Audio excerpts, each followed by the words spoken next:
Good afternoon and welcome to the Principles of Exercise Therapy, the PET Thursday afternoon special. This week we're doing design group exercise. This is where we would don our lycra and start teaching in front of a class. So like it or not, okay, you don't have to be good or eat exercise, you don't even have to like exercise, but you do have to teach exercise.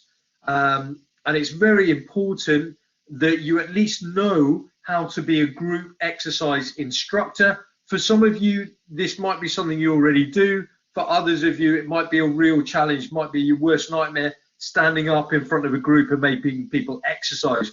But there's lots of fun parts to this, particularly the practical, which you should enjoy. So we have our centering slide. You've just come from whatever you were doing. It probably wasn't relevant to physio. So we focus on the physiotherapy profession, human anatomy and physiology, human movement and function, maximizing wellness and potential, minimizing disease and injury, and solving real world problems. Okay, never been a better time alive for physios to do the business that we do, which is getting people better and creating movement.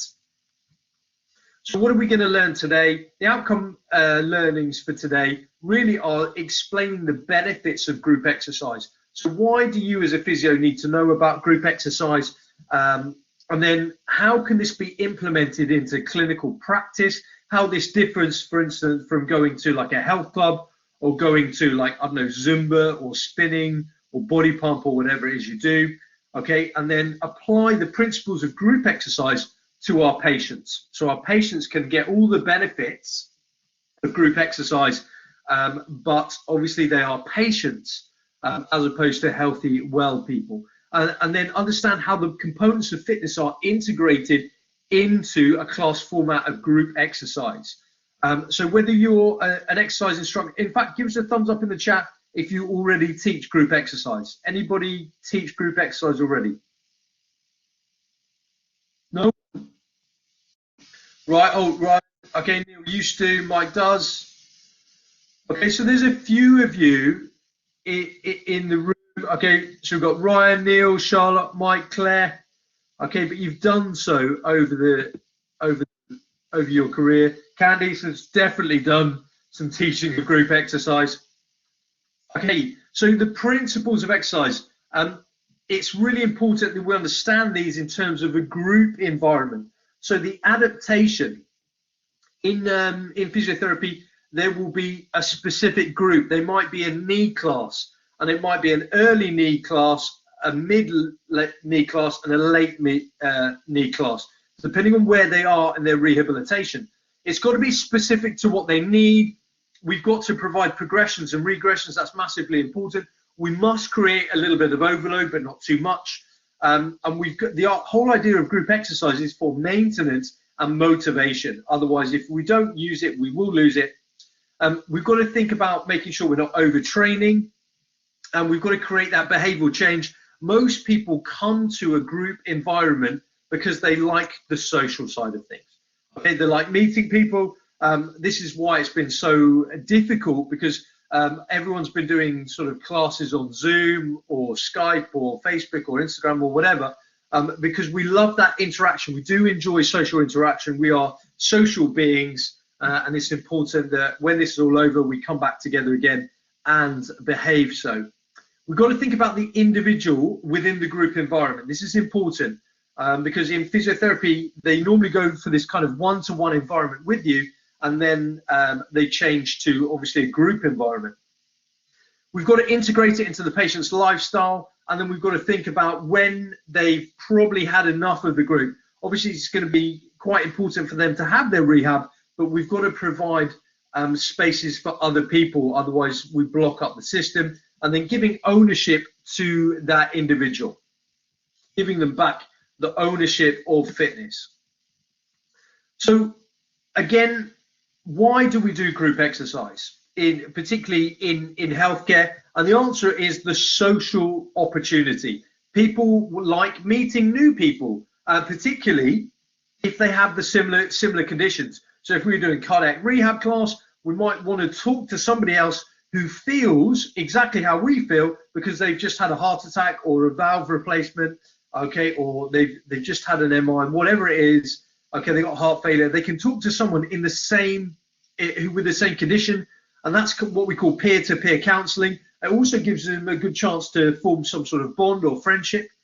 The other thing is that they're getting supervision and guidance by you, the exercise expert, that knows how human movement should be correct. Okay, so we're not the movement police, but there is more optimal forms of movement and more dysfunctional forms of movement, and we've got to make sure that people move well. People don't move very well unless they've been trained to move well. Okay, it's a myth that people just move well naturally. Training has to take place. You don't just read, do you? You learn to read. And it's the same with movement. You learn movement. We've got to think about the functional crossover to just activities of daily living. And of course, the psychological benefits. Who doesn't feel better for exercising? Okay, the answer is everyone, just in case you weren't clear on that.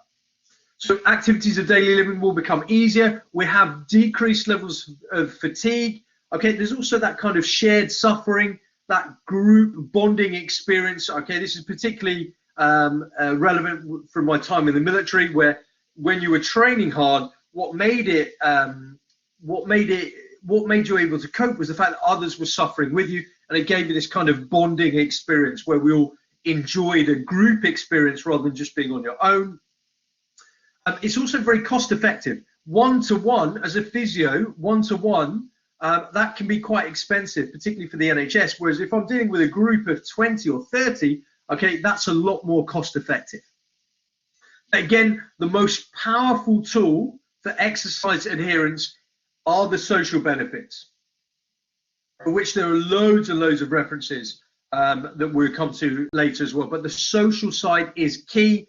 People keep going to exercise classes because they like seeing their friends and they like seeing people. It is a community-based activity. Let's have a look. Right, so again, we separate group exercise benefits into three. We've got the social, the educational, and the physiological. Okay, so these are important because they are the three driving factors of group exercise. We've also got to think about patients' medical history. Okay, so where have they come from? Are they a knee patient, cardiac patient, shoulder patient, back patient? Their age, because that's important. Their gender, okay, the time available to them, their impairment status, and also the goals. Are they in the right group for that particular activity? We've also got to think about safety first and foremost, contraindications, and the safety of our environment, and the staff to patient ratio, group dynamics, activities of daily living, functional movements that are required, our equipment, our resources, and obviously the 4 Ps of functional movement. Okay, can anybody list the 4 Ps of functional movement in the chat for me? What are the 4 Ps of functional movement in the chat, please, guys? What are those 4 Ps?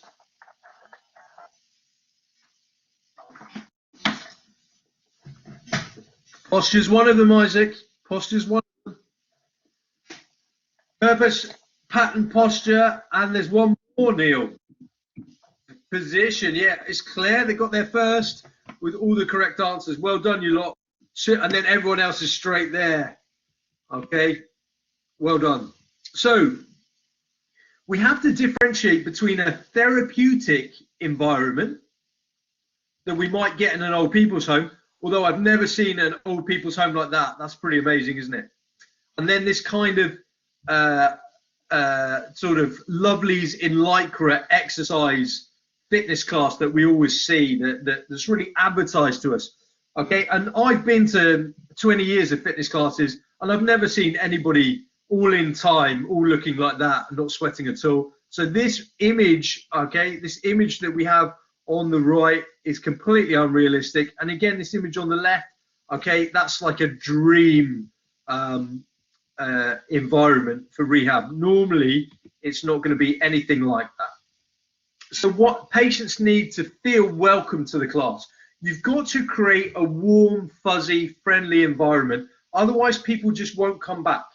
Okay, even though they need the treatment, you've still got to give that good environment. They want to learn new things, okay, because they want to make sure that their valuable time is being spent doing something useful.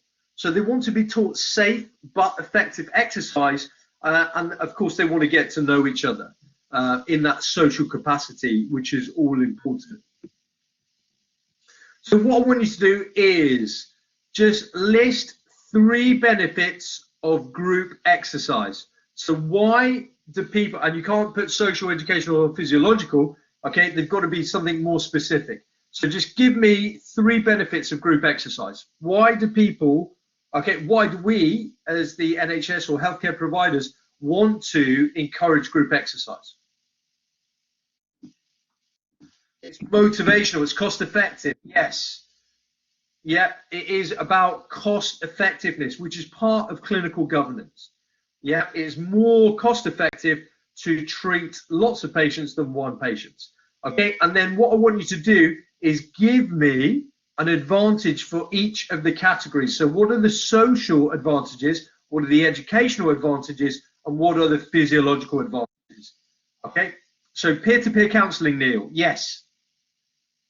Okay, so that would be probably educational and social. Making friends, social, yeah. Okay, social, motivational, yeah. That would definitely be okay. One of the socials. Anything else? Feel part of something, Lee, as well, yeah. Neurohormonal. Welcome, Mike. Somebody's been listening from last week. Builds bonds through group suffering. Yes, Isaac. Exactly that. What else?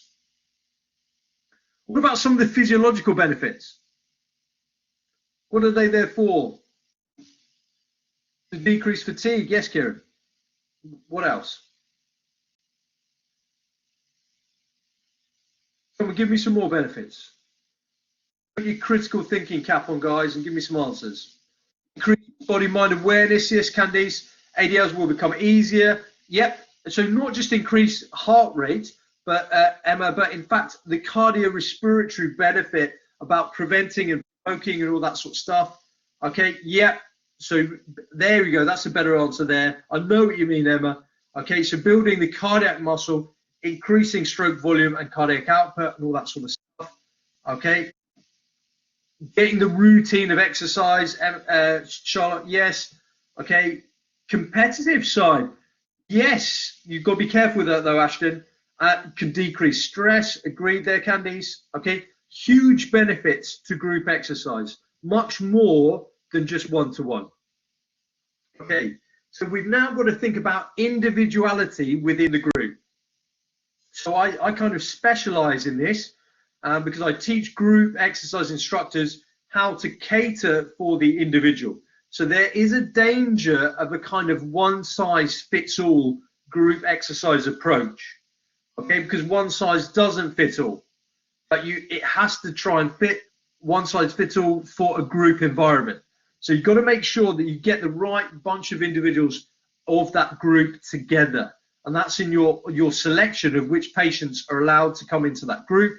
And you've got to give progressions and regressions. That is the main thing. It will be too easy for some, it will be too hard for others. And I would really not encourage competition in rehab.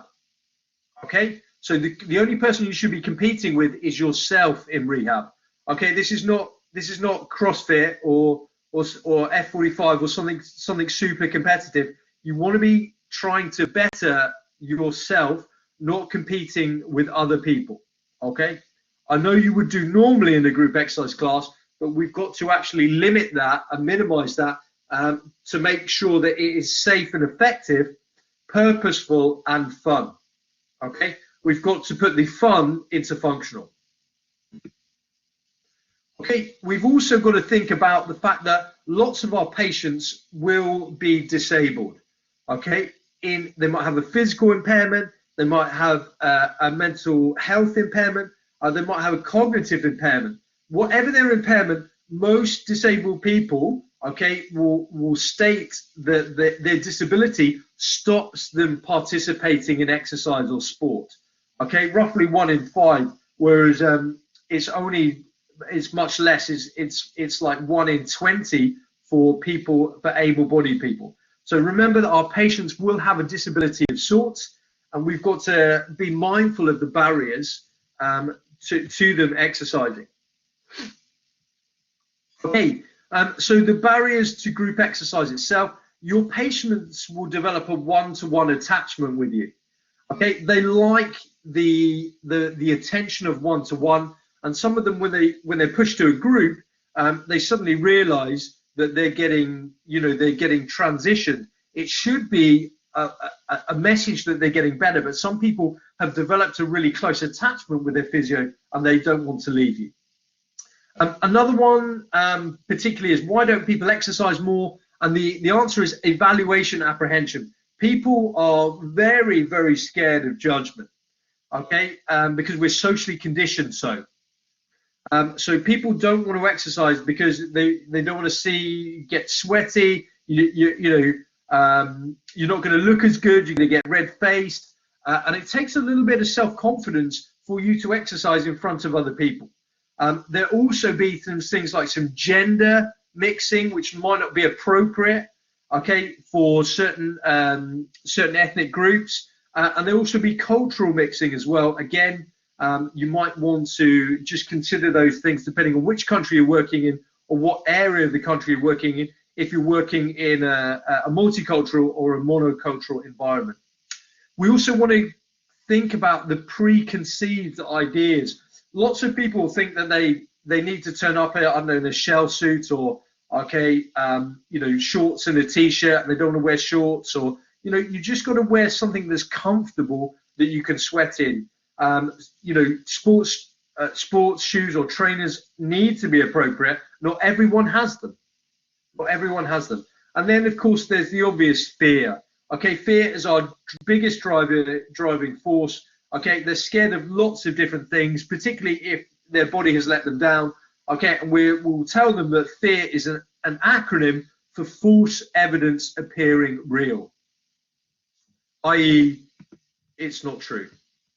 It will feel true, but it's not. So we've got to value diversity. And one of the great things that I see is we've got adaptive athletes, people in a wheelchair, or they're an amputee, okay, or they're short of stature, working out with other able-bodied, maybe very high-level athletic individuals, and everyone's working out and having a good time. Just remember that social judgment is our biggest barrier.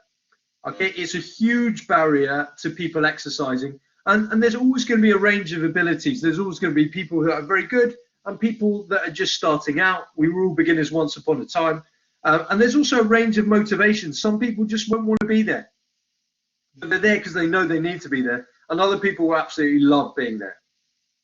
It's also going to be a range of beliefs about health and about fitness. People are always asking me about health and fitness, and they are weird and wacky, some of the ideas they have, based on no evidence whatsoever, and they're just sort of old wives' tales about fitness as well.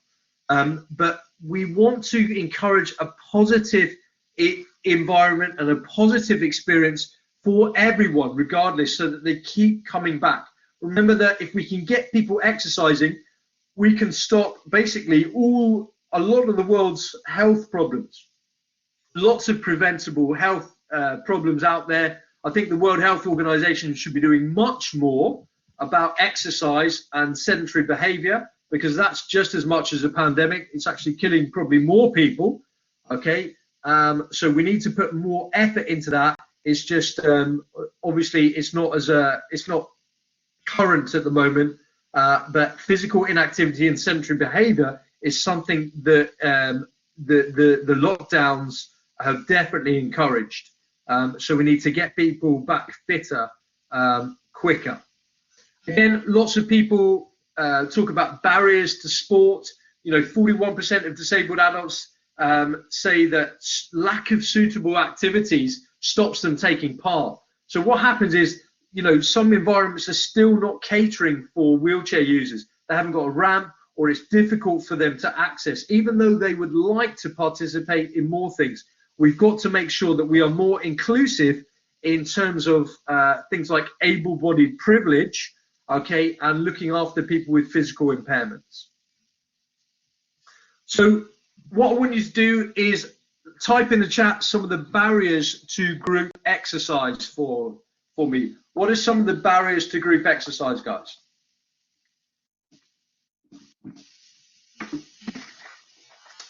Fear, age, yeah. Social judgment, lack of confidence, yeah. What are some of the other barriers? Intimidation, culture, yeah. Lack of facilities, yeah. Good. What about, as the physio, how can we limit some of these barriers? What can we as physios do to break down those barriers? What can we do? We can encourage. Okay, so we're talking about maybe poor self-image as well, Candice. Yeah, good. Lack of self-belief. Yeah. So what can we do to build these barriers? So we can be helpful and proactive. We can explain the benefits. What else can we do? Provide a positive environment. Maybe some short-term goals. Got to be versatile. We've got to be good educators. Yeah. Give us a couple more. Coach rather than instruct. I do like that. Yeah, very good, Candice. Provide a relaxed environment. Yeah, it should be a social, relaxed environment. Okay, not some sort of military boot camp.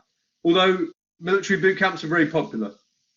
Okay, simplify. Yeah, keep it simple. Stupid is the acronym. Okay, and yeah, make sure it's non-competitive. So and inclusive. Yes, Bethan. So the key is that people don't come there to compete. Yeah, people come there to have an experience and exercise themselves. So use the example of a Zumba class. Okay, nobody is there, or certainly nobody should be there to go, who's the best Zumba dancer in the room? Okay, can I out-dance them? It should be a shared environment where everyone's enjoying the experience and everyone's gaining the benefits of health. Okay, rather than competing. I know some people are naturally competitive, but we've got to just keep an eye on that, make sure we're not doing those things. Well done, guys. So we have a bit of a continuum of exercise over the last 20 years. You know, I've been in the health and fitness industry for 20 years now. So what happens is that we lived in what we call an aesthetic era. The era of the bodybuilder and the body beautiful, where, you know, bodybuilding was very much the thing. And if you weren't bodybuilding, maybe you were interested in endurance running, okay, or cycling or something like that. There was sport, and then there was bodybuilding. And then what happens is we then fused these together into what became the health club. So people then did a combination of cardiovascular activity and resistance training, and we had people in there who were not very skilled, and then we had some people there that were very skilled, and then there were some people that were very good at just training, and then some people that were just there for health reasons. But what it did is it created, the health club culture was a very positive thing. It created a good social environment. It meant people exercised regularly. We put lots of classes on, so there was literally something for everyone, okay, whether you wanted relaxation or high intensity activity. And we have to get away from a culture of faster is better. Intensity is good, but only when you're exercising with good technique. And we need to value the quality of movement over the quantity of movement. And then now we find ourselves in the functional era, where people are more interested in functional movement and functional fitness, because we've seen that bodybuilders are not very functional. They might look good, okay, but they look good normally because they're abusing things like steroids and growth hormone, and people realize that the Body Beautiful isn't isn't as important, and people are more interested in function. And as physios, we've got to encourage that functional philosophy rather than the kind of bodybuilding philosophy that we've inherited. So we've got to think about you as a teacher. Okay, you don't have to be good at exercise yourself. You don't even have to like exercise, but you do have to teach it. Okay, and you've got to make sure that it's not teacher-centered. Okay, so it's student-centered. So, for example, I've seen lots of exercise classes where the teacher is just showing off. Look at me, I'm the fittest person in the room. Okay, that isn't really what our patients are there for. Okay, but I've still seen it. They want you to just be the motivator and the organizer. That's all you have to do. So you don't even have to participate in exercise yourself. You have to just motivate and facilitate. And also, you've got to give them some education. Tell them stuff that they don't know. Give them something new and exciting to work on, and they'll love you for that. And you've also got to correct movement patterns. I see a lot of people not correcting movement patterns and movement techniques. A lot of people moving in dysfunctional, suboptimal ways with a little bit of verbal cueing and the 5 pillars of stability. You can change people's movements from dysfunctional to graceful and beautiful. So we've got to make sure it's student-centered, so as in patient-centered, so everything is focused around their learning, their experience, and you do coach and facilitate rather than instruct, okay, and tell. So you, as a physio, like it or not, are a role model. Okay, you are a role model to your patients. Okay, now I am a champion for exercise. Obviously, you know I'm evangelical about exercise, and it's our most evidence-based treatment. So if it's our most evidence-based treatment in physio, why not jump in and learn as much as you can about it? Why not be a role model to your patients? Okay, why not, post your workouts? Why not stand up there and do competitions? Why not just say, hey, I exercise too, okay, and I enjoy that. And you can exercise with your patients. When I was in the army, part of a fitness test we used to have to do was an 8-mile loaded march with our patients, our spinal patients, as part of their full rehabilitation. So every 3 weeks, I was doing an 8-mile march as part of my physio job. Okay, so I had to maintain fitness and I had to be a role model to my patients. Okay, I have a belief in the fact that movement is medicine. The more we move, the better we will feel. Sedentary behavior is killing us in so many ways. Okay, online learning and the laptop and stuff like that, we're all sat down. Okay, apart from me, I'm stood up at the moment, okay, on my standing desk, because I recognize I'm sitting down too much. Okay, and remember that the more we move, the more synovial fluid we secrete for the joints, creating that lotion for our motion. Okay, so we've also got to think about muscular balance. Most people are not balanced in their musculature. Okay, we've all got tight muscles and weak muscles, and it's combinations of lots of these things. Okay, we've all developed things like forward head posture, thoracic kyphosis, lumbar lordosis, just from sitting too much. Okay, and not exercising in ways that would potentially correct our posture. We tend to do lots of pushing movements instead of lots of pulling movements. Okay, we tend to do more sort of anterior chain exercises than posterior chain exercises. So we've got to be thinking about balancing our agonists and our antagonists as well. Okay, particularly in the gym, you see lots of people training the pectorals and the lat dorsi, okay, and the quads, but less people training things like the rhomboids, the glutes, and the hamstrings. So remember, we've got our 6-step exercise progression model. This is not the be-all and end-all. This is just merely a suggestion. Okay, so we start by educating and isolating the muscle. So say we work in the rotator cuff. Okay, all I could do is just provide a little bit of external resistance there. Okay, so I'm just doing an isometric movement there but what I'm doing is I'm beginning to fire up the muscle, and I'm beginning to do some sort of training. Then we can add some resistance, then we can add some functional positions, then we can add functional positions with resistance, then we can start integrating multiple muscle groups, okay, and multiple joint movements, going from something like a knee extension into maybe a lunge or a squat, okay, and then adding lots of different components in. So that's that 6-stage model as well. Just give me a thumbs up in the chat if you're happy with this 6-stage model. You can progress and regress accordingly. Yeah, happy with this one, guys? Because this is really important that we're using this 6-stage progression, regression for everything we do. Okay, the PAR-Q. This is important. If you remember nothing else today, this is the important thing. So the PAR-Q, what does PAR-Q stand for? Type it in the chat. What does the PAR-Q stand for? Might never have come across it before. What does it stand for?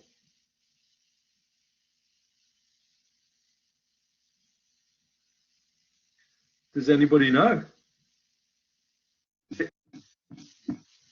Yeah, here they are. Physical activity readiness questionnaire. Good. Let's have a look. Who was there? Questionnaire something.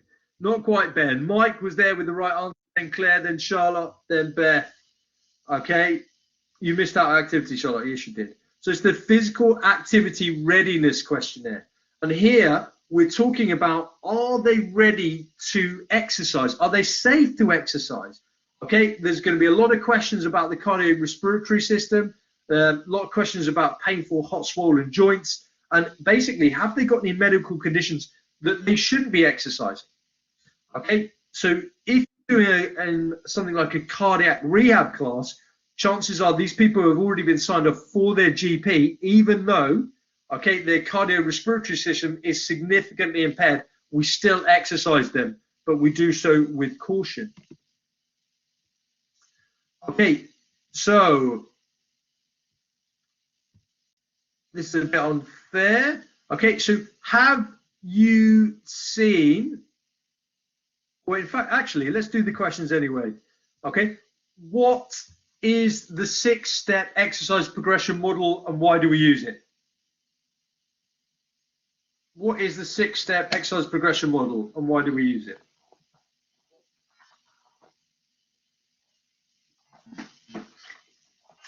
Yes, Neil, some people are fast typers.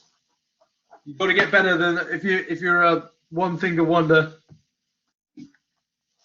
Okay, educational progressions and regressions. Yes, that's exactly it. Okay, and we want to increase the function. The 6-step exercise progression model is important because we're constantly up and down that continuum. Particularly when you get your patient is getting tired, we might need to regress the exercise more. Okay, and then just have a think about, if we have never met this person and they're coming to our exercise class, what sort of questions do we need to know about before they could participate? Let's have a little think. So we've got our physical activity readiness questionnaire. What sort of questions are we going to want to ask about them? Previous medical history. Yeah, we want to be more specific about that. If they've had a verruca in the past, is that going to stop them exercising? Pregnancy, yeah. Pain in the chest, yeah. Heart problems, yeah. Heart conditions, yeah. What else? Dizziness, yeah. Lightheadedness, blood pressure issues, yeah. Asthma, bone or joint problems, respiratory conditions, fractures, serious injuries in the past, okay. Activity levels, yeah. Okay, these are all good things that we need to, medications, yeah. Okay, so we need to know all these questions before that person can exercise, making sure that they're safe to exercise in our environment and we're not just putting them at risk with some poor screening. So we've got to make sure they need to be, have we got the right people in the right class at the right time? Assuming we've done all that, we're then going to go into the class format. Now, the class format I've got is specific to the PET exams. This is not for real life. This is in order for me to assess you. Okay, so that's important. It would work as a class format, but this is the pet class assessment if you were to get group exercise as one of your case studies. So when we do the class, we're going to start with the introduction and the explanation. This is setting the scene and all the safety requirements for the class. And it's important that we understand how to exercise, that nobody feels left out, where we can make sure everyone in the class should be there. We've got no new injuries. We've covered all the safety features, the toilets, the friendly welcome and all that sort of stuff. So the introduction and explanation is hugely important, sets the scene. Then we do the warm-up. And the warm-up is hugely important because it basically centers us, it motivates us, and it prepares our body to do some exercise. If we don't warm up properly, we can put that person at a risk of injury. Then we've got the main component. The main component is why they're there in the first place. Now, this might be to do some local muscular conditioning. Say, for example, it's a knee class.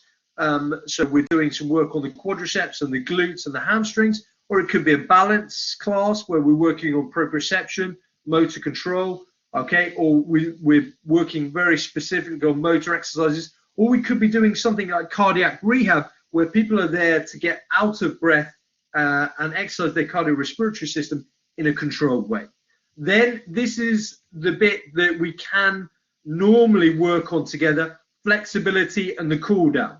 So what would normally happen is that I take you from a high aerobic load, i.e. you're sweaty and out of breath, okay, and then I'll just stop and stretch you, okay? That is not good practice to do, and I see that a lot in current practice, by the way.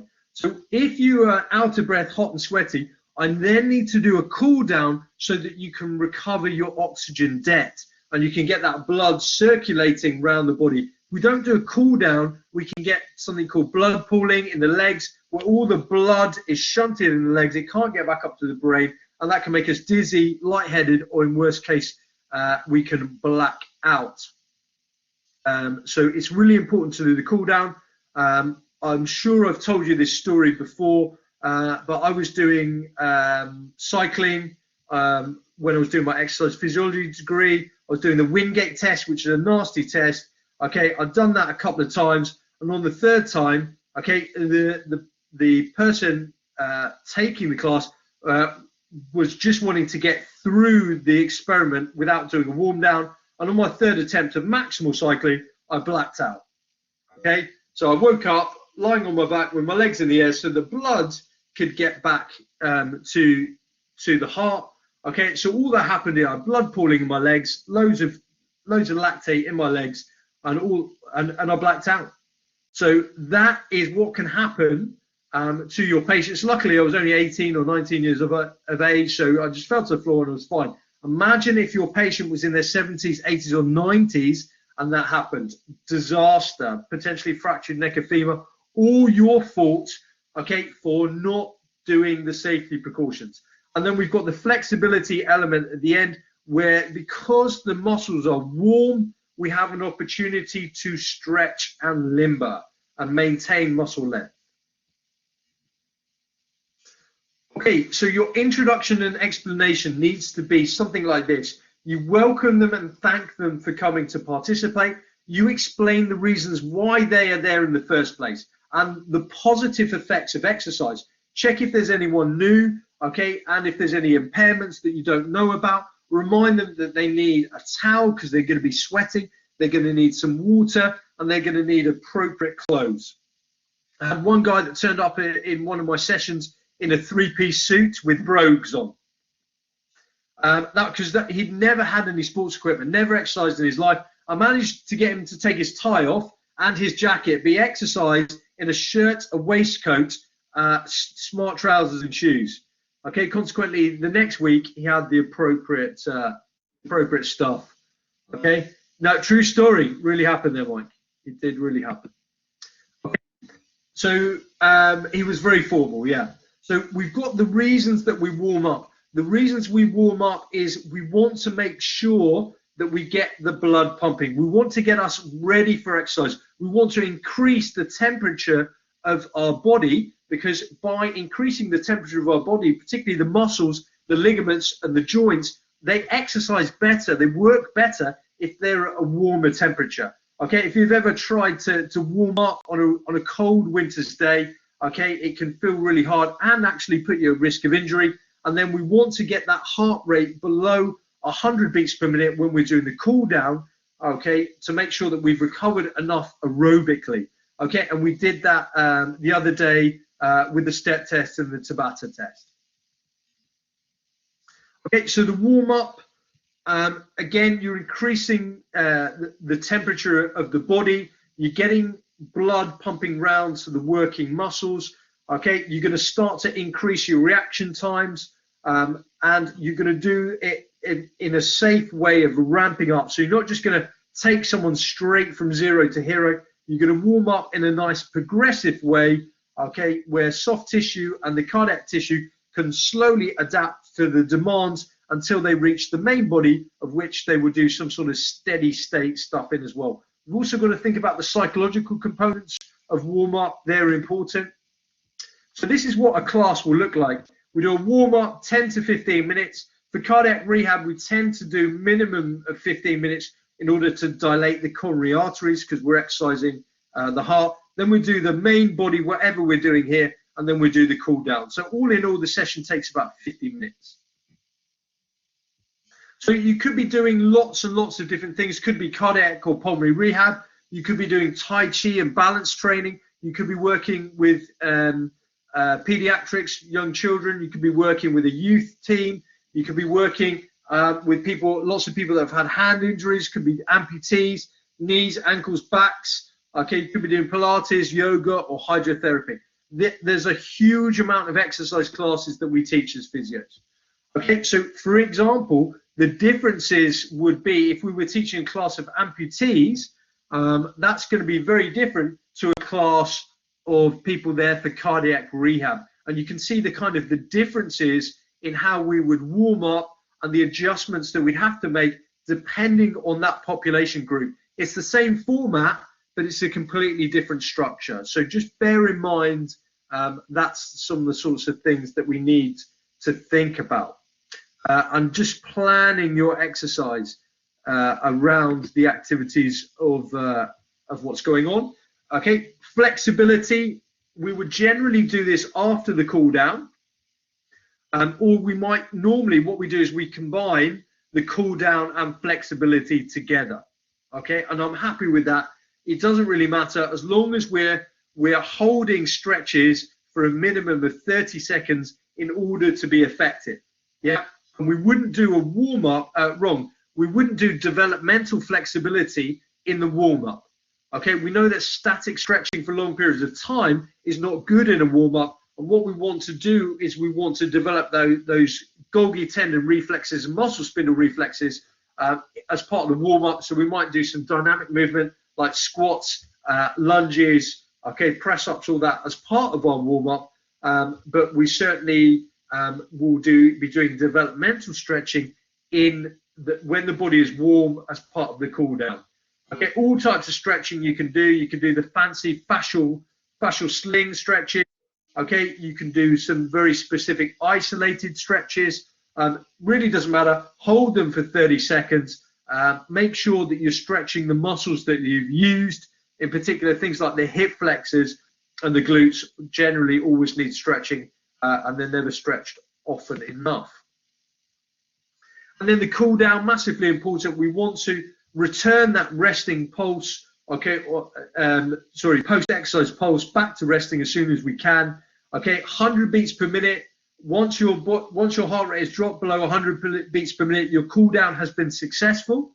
Okay, and you can start with your stretching. So that's the important thing. We want to avoid getting blood pooling in the legs, getting dizzy, lightheaded, or throwing up, or blacking out, all those bad negative things. Someone can have a really good exercise session and then get blood pooling in the legs, black out, fall over, break their arm, and never exercise again.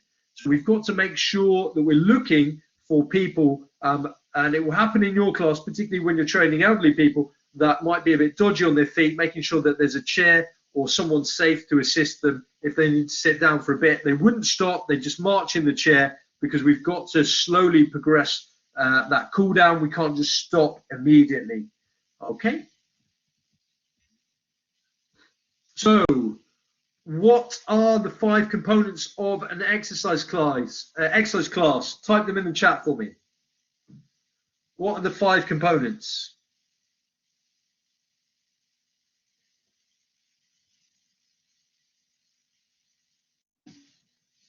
So we've got warm up. Yep. Okay, that's number 2. Introduction, explanation, main body, flexibility, cool down. Claire, you're all over this. Bethan, you were fast, but Claire's got them all down. Claire, you are a super fast typer. Lee, well done. Charlotte, well done. Good stuff. Okay, and then explain the concept of each component. So why do we do the introduction and explanation? Why do we do introduction and explanation?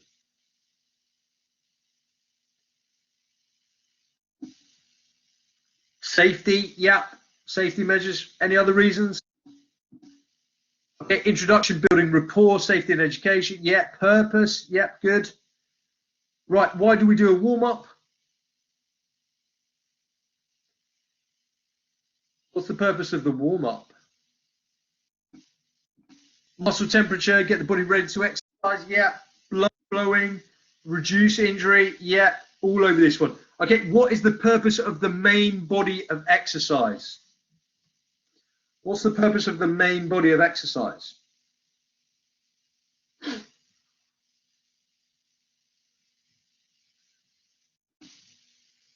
To be patient focused, yeah, depending on our specific group, yeah.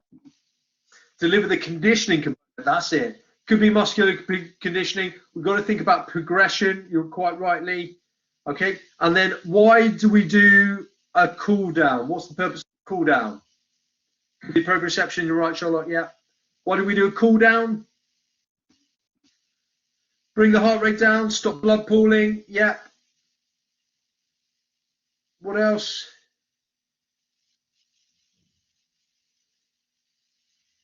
I'm waiting. Prevent injury, yeah. You like that one, Charlotte, don't you? Okay, and then why do we do flexibility? What's the importance of flexibility? Type it in the chat, please, guys.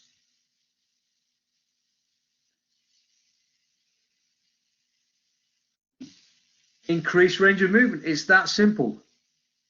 It is that simple. Well done, guys. Good job. Okay, so we're coming up on the end of the lecture here. So hopefully, over the last 50 minutes, we understand the benefits of group exercise and the importance of why we do group exercise in the physiotherapy profession. We've learned how to describe each of the various components within designing group exercise and the sorts of patient groups we could apply that to. Okay, so we've got our introduction and explanation, then we've got our warm-up, our main body, then our cool-down and our flexibility. And that's basically how every group session works. It's important that we have an order and structure to that. Our patients enjoy order and structure just as much as we do. Okay, I think there are my references up there. I think we should do the thing where we test your knowledge. So if you could go to Kahoot for me.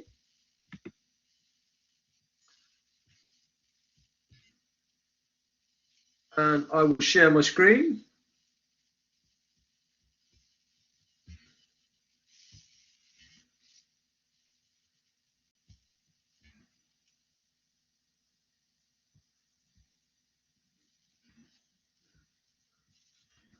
Okay, so the Kahoot number you need, if somebody could type this in the chat for me, is 5704890. So that again is 5704890. I don't know why my screen hasn't shared there. Let's try again. So on to Kahoot, guys.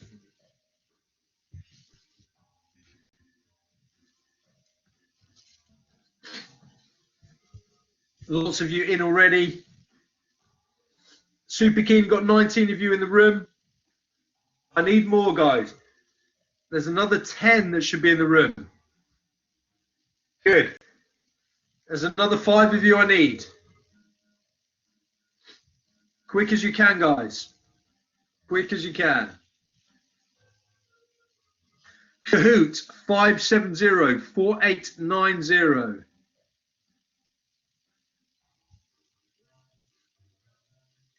Okay, you're dropping off. What's going on? I need another 2 people back in the room before I go, guys. Need another 2. Log back in, log back on. Better. I need 1 more. 1 more person. Jump in, jump on. Come on, 1 more. 1 more person. Get your phone out. Jump on. What's going on? People jumping off? Right, I don't think we're going to get any more than that. Okay, let's go. First one, design group exercise. Question 1. Which of the following is not a benefit of group exercise?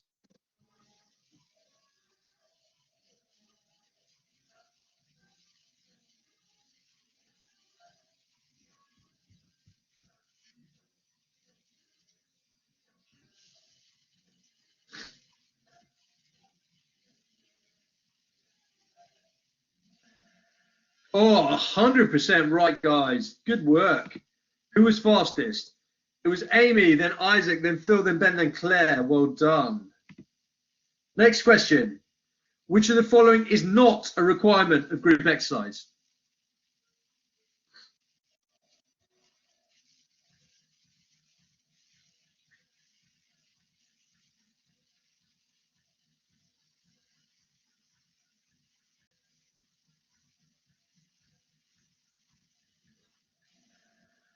Okay, yeah, high intensity is not required in our exercise classes.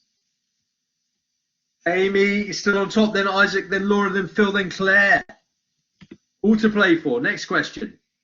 When creating a balanced muscular circuit, which of the following statements are true?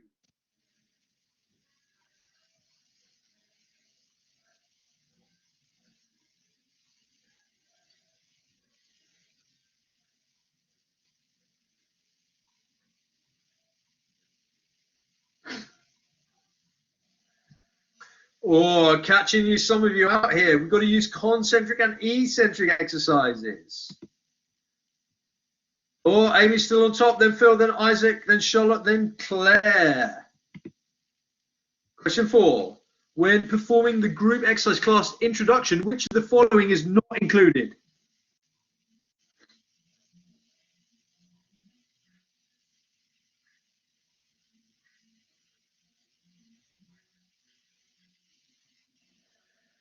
It is. We've got to get away from no pain, no gain. Okay, it's just not true. The only time it's true is if the no is a K-N-O-W.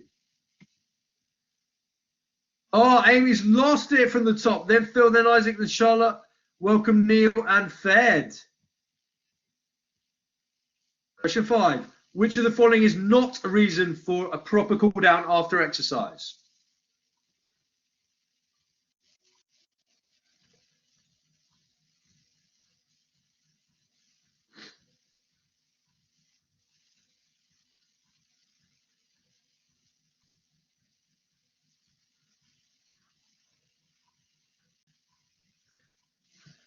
It's improved reflex time. The majority of you getting that.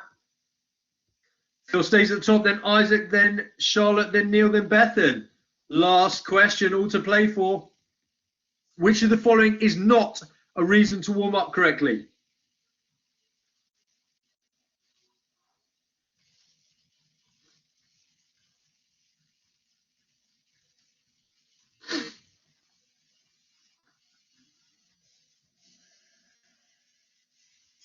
Avoiding blood pooling is part of the cool down. Okay, so who's in third place?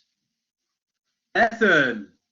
Second, Neil. But our winner is Phil. Congratulations, Phil. Amy, what happened? Runners up, Claire and Carlton. What happened, Amy? We were doing so well. Okay, big round of applause for Phil. Today's winner. Strong effort. Okay.